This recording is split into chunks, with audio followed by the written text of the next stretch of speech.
नमस्कार, जय भीम, जय शिवराय. कसे आहात तुम्ही सगळे? मजेत ना? आता तो उन्हाळा सुरू झालेला आहे. आता वाळवणाचे पदार्थ आपण बनवायला घेतोय.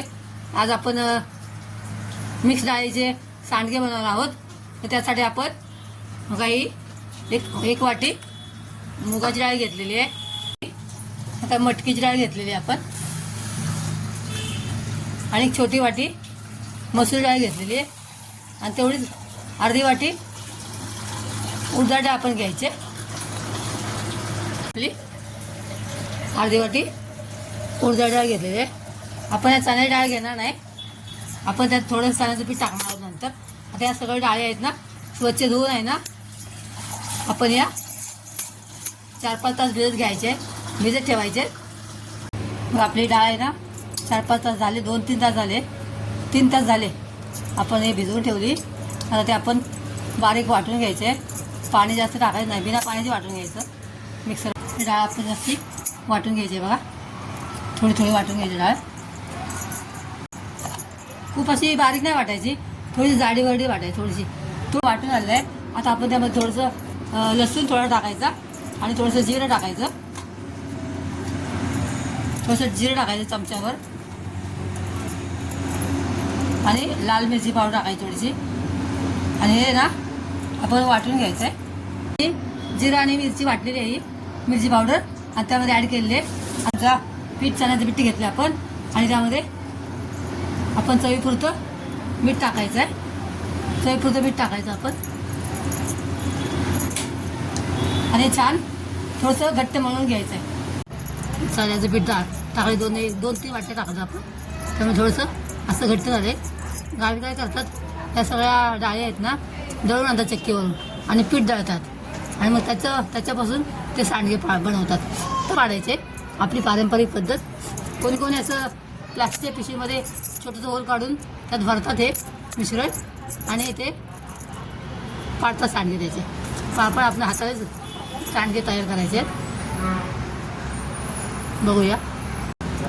बघा, हे पीठ आहे बघा, हे असं थोडंसं पाण्यात लावायचं, आणि ते घ्यायचं थोडंसं असं, आणि यामध्ये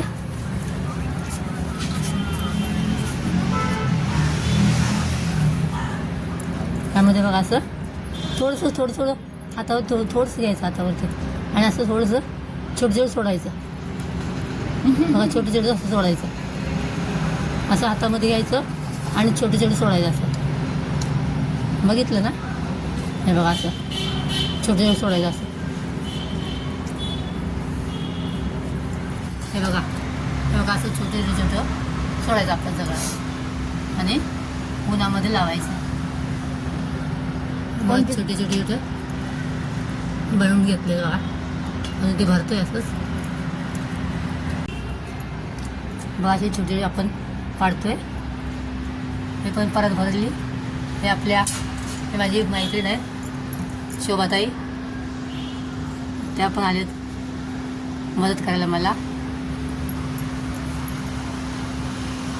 किती सुंदर केलं बघा त्याने, छोटे छान केलं बघा. मी पण माझं इकडे ताट भरतं इकडे. असे आपले सांडगे तयार झालेत.